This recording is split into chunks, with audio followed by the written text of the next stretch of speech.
All right, let's get into a few things to look for in actual property and how to actually identify how it's underpriced. Now, I've given you strong fundamentals of what is value, but what you're really looking for here is a couple of things. So yes, I've done actually how the Melbourne market works, but I'm actually showing you exactly how to identify this. Now, consistent long-term capital growth and the correct demand. So again, I've mentioned capital growth. I can probably skim over this a little bit.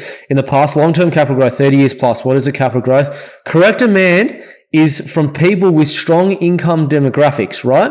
And it can be an area that's gentrifying. So an area that is going through gentrification, whereby people of a high income demographic are moving into the area. That's a good example of it, right? Now, I mentioned this just previously, but I'll go into a little bit more detail, right? Underperformance in the overall and local market. So overall market, Melbourne has underperformed. I showed everyone that. Local market's also important. Really good example of this, Bayside, Melbourne, right?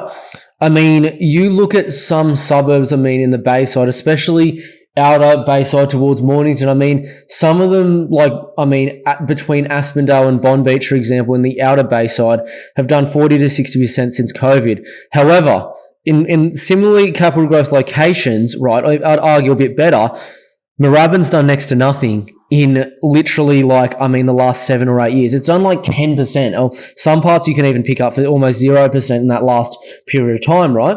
So that's an example of the overall market is underperformed, but you're picking a suburb and then you're picking a street in the suburb, then you're picking a house in the street of the local market. So that's a good example of it.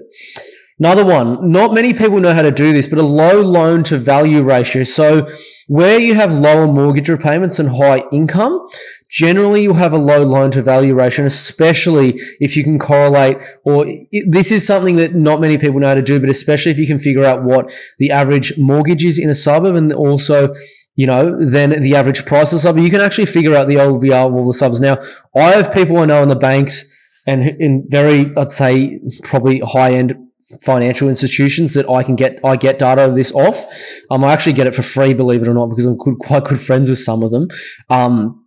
This is really important because if the suburb has a low loan to value ratio, it means people can afford the suburb that already live there, right? And the reason that's really important is because if the resident population can already afford, and there's wealthier people moving in, what you have is people can generally do upgrades to their homes, which then pushes the price of the suburb up, which then wealthier people buy, and the suburb keeps going up in value. And then also people don't need to sell their houses for reasons of market crashes or financial instability.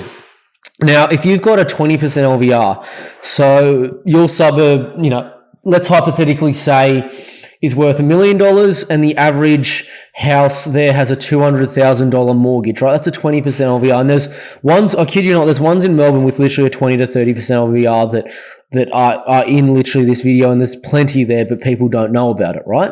But anyway, 20% LVR average, and let's say mortgage rates go up to 8 or 9% or even 10%. The vast majority of that suburb will not need to sell because rents will probably then go up to, let's say it was on average before that $750 a week or $700 a week. It'll probably go up to $1,000. Even at 10%, you can still afford your mortgage easily if you rent your place out.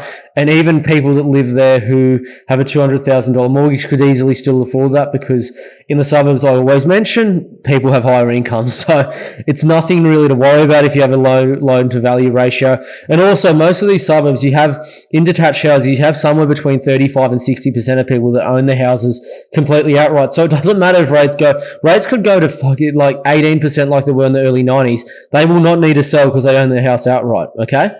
So that's another thing. And people think that the property market is like the stock market where you can just dump your stocks overnight and then you can just go out there. It's not the same thing. People buy property for necessity. It's not as if you sell your home, you've got to live somewhere else, or if you rent your home, you've got to live somewhere else. So the news, you say, it's going to be bloodbath, people on the streets and that. Do you understand that it's a necessities market? You're not going to sell your house if you live in you're not going to sell your house if you live in, let's say, Albert Park, in a nice part of Albert Park for $3 million and say, oh, I can't wait till I move to a shitbox in Townsville because I'm so financially stressed. You'll do everything you can to hold on to it.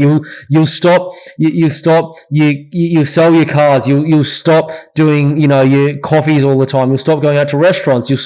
You might move your kids from a private school to a public school before you sell your home. So that's just another thing. This ratio is very important because not only people can afford it, but on top of that as well, most people who work for the news companies are just idiots and they describe everything in the complete wrong way. Final point I want to make: increasing resident population in diversified industry. This goes along with gentrification, but this is one of the key parts of gentrification that most people get wrong. So where most people go wrong with gentrification is that they think gentrification is the same thing as rejuvenation. Now, they're two different things. Rejuvenation is when the fascia of the suburb changes and the suburb starts to look a little bit nicer. Gentrification is when the demographic of the suburb changes and wealthier people start to move into the suburb, and the actual overall demographics, should I say, underlying demographics of the suburb, so the poorer people start to move out and get further displaced. That's what gentrification is, right? Now, gentrification is great, but especially if it's in diversified industry, it's even better, because what happens is you might have a suburb that people think is gentrifying because of, should I say, income going up. And don't get me wrong, to a level that is correct. Right now, people use this when you get, should I say, one industry coming in. What happens then if the industry gets largely hit? So a good example of this, you get people in suburbs of certain larger markets, particularly in Brisbane and Perth, where they're predominantly resources industry workers. In resource industry gets hit, the Perth market or Brisbane market might do 10% negative. These suburbs go negative 25 to 30 because they are so badly hit. If it's diversified, the market gets hit on average by 10%. Your suburb probably only goes down by 2 to 5% because it's so well diversified, okay? So that's really important. That really, gentrification, diversified industry is truly the trump card of the market. Now, I hate to, maybe you don't like the way I say it, but it's just the truth. That is the gold trump card of the market. That's exactly what you're looking for in terms of gentrification.